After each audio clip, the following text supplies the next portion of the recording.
नमस्कार शेतकरी मित्रांनो, मी कुणाल भोपळे, एम.एस.सी ॲग्रिकल्चर. आज आपण आंब्याच्या पिकावर ज्या बुरशी येतात त्याच्यापैकी इथं हे पहा, याच्यावर काळी बुरशी आलेली आहे. तर याच्यासाठी आपल्याला जे बुरशीनाशक फवारायचे आहेत, तर पहिलं जे बुरशीनाशक आहे तर टिल्ट आहे.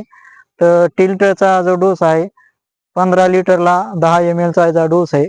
ही पहिली फवारणी घ्यायची आहे. त्याच्यानंतर पुन्हा 8 दिवसांनी दुसरी फवारणी आपल्याला 22 ची घ्यायची आहे.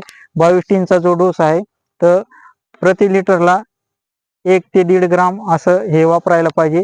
त्याच्यामुळे ही जी आपल्या याच्यावर बुरशी जी येते, काळ्या बुरशी, ही कमी दिसेल. हे पहा, इथं मोहरावर काळ्या बुरशी याच्यावर पण यायला लागलेली आहे. थोडी थोडी काळे दिसत आहे मोहर, हे पहा. जर आपण फवारणी नाही घेतली तर आपल्याला याच्यामध्ये भरपूर नुकसान होईल. हे पहा, इथं काळा कलर हे पहा मोहरावर दिसत आहे, ही बुरशी आलेली आहे.